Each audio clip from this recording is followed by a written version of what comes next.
Vasyl Lomachenko defeats George Kambosos by stopping him in the 11th round to win the IBF lightweight belt. And yes, so Lomachenko is back on the scene. Now, one interesting thing for me was that Loma did get off to a quicker start than he's sometimes known for, in that right off the bat in the first round he started throwing combinations and landing them. And just to tie this to Lomachenko's training methodology, well, in the past the Lomachenko camp was known for just running very strictly controlled sparring sessions, in that Vasyly's father, his coach, would say, hey, first round it's going to be jabs only, second round you can use jab, straight right hand, or straight left hand in his case. And the thing was, Lomachenko's father would expect the sparring partner to do the same, to limit themselves to those punches that he prescribed for, say, the first few rounds. And for a little while at the beginning of Vasyly's professional career, he was in Los Angeles, and they would come to Wildcard for training. And I know that after a while, I think they found another place, or they got his own place to spar, because that's a bit of an issue when you're trying to do sort of open sparring in a gym where people are coming from all other gyms just for the sparring sessions. It's a little bit tough to for one side to say, hey, we want to do this in this structured, controlled sparring way. Not all other coaches are going to be open to that or want their fighter to do that. So I'm saying all that to say, well, I wonder if Vasyl and his dad decided, hey, you know what, we need to get off to a faster pace start. We need to start throwing combinations right off the bat, so let's not limit ourselves to jabs only first round. Let's start our sparring sessions right out the gate throwing combinations. It's just a speculation on my part, but how you spar is how you're going to fight. So I suspect they might have had that a shift in their training methodologies. So nevertheless, credit to George Kambosos, because in the second and third rounds he was able to get off a few combinations of his own, including landing his left hook to the head and right hands to the body. But I think and had he been able to maintain that type of fight for the duration, perhaps he wouldn't have gotten stopped. But the thing is, George himself admitted that he got away from that game plan. I feel like he started falling into trying to counter Lomachenko, and that's a mistake, in that Lomachenko is just so difficult to counter. Lomachenko is like a Tyson Fury. He's very much an individual, one of a kind type fighter. That you're not going to be able to find a sparring partner to emulate that, and so you're not going to be able to rehearse specifically for that fighter in your training camp. So instead, you have to try to practice your soft skills, and in this case, that would be what George did in rounds 2 and 3, which is just to let go and not worry about it, and just punch with the puncher, punch with Lomachenko while he's punching, because that is likely your only hope of landing anything significant. So here's how I think Lomachenko kind of wore George down, and how Lomachenko wears his opponents down in general. He has such an active defense that it's sort of semi-defense and it's offense at the same time. So Lomachenko has, he has a pretty high guard, but he has an active guard, which is a lot of thing most fighters don't do. So what Lomachenko is doing with his lead hand is it's up high, but it's in perpetual motion. It's kind of in this small circular motion.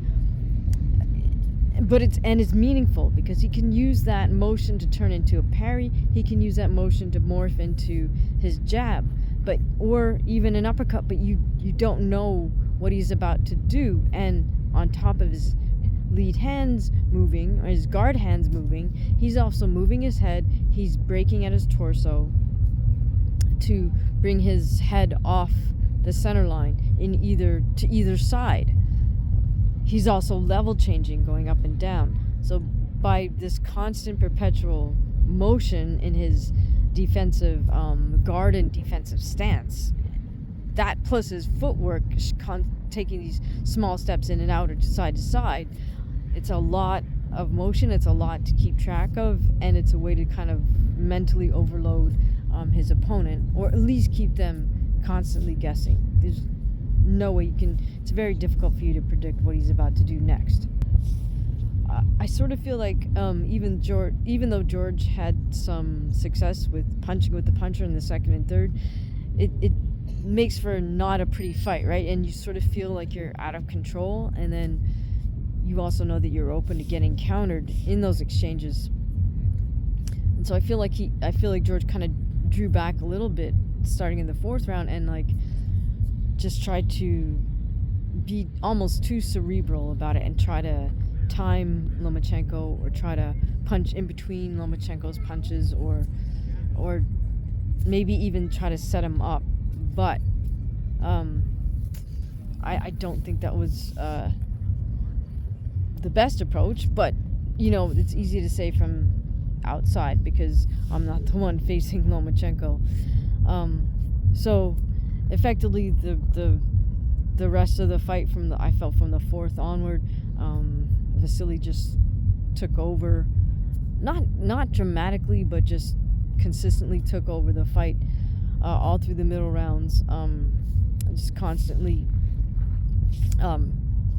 outmaneuvering and outlanding on Kambosos. And then finally in the 11th round, drops him once with a body shot, kind of a delayed reaction from George as he turned away to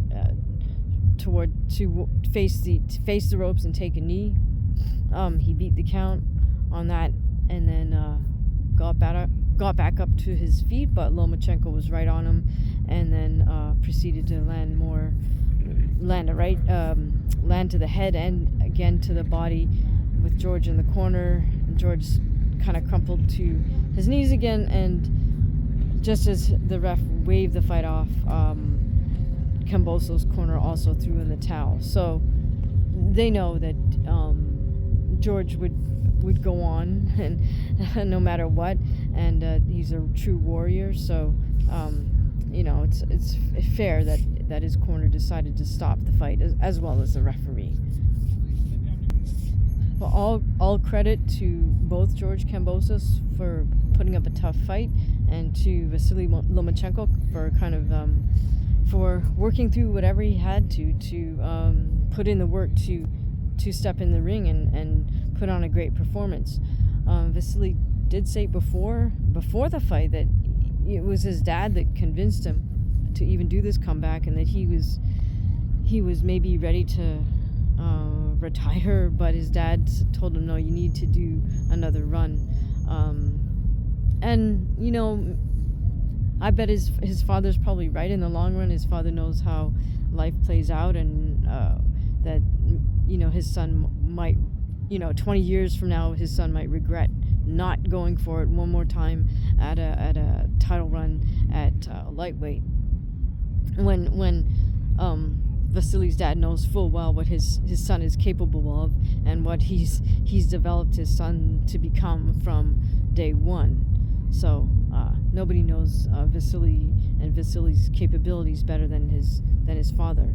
And if he were to actually start to go on the downslide, I would assume that his father would be the one to first notice, and also to tug at his son's sleeve and say, hey, you know what? Maybe it's time. We're good. We did enough. But I think that date is still a little bit off into the future, and it's kind of up to Vasyl what he wants to do next. I will say this about boxing fans, if you ever get the chance to see Vasyl Lomachenko fight in person, it's worth it. Whatever you got to pay for that ticket, because one, there's not going to be too many more Lomachenko fights, and two, he is such a unique, really a once in a lifetime style fighter. We won't see another fighter like him in our lifetime. And the thing is, it's impossible to appreciate what he's capable of by watching Lomachenko on your TV screen or on your computer screen, because the cameramen people, zoom in on the upper torso of the fighter, right, to see their head, see their face, their facial expression, and to see the punches landing.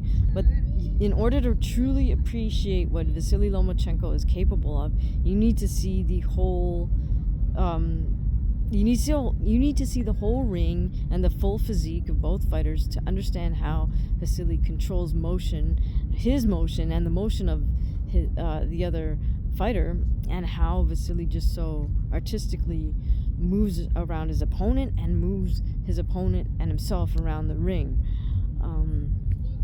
It's truly a work of art, and in a sense, I feel like Lomachenko is really more like a Kandinsky, this mythical ballet dancer, than he is.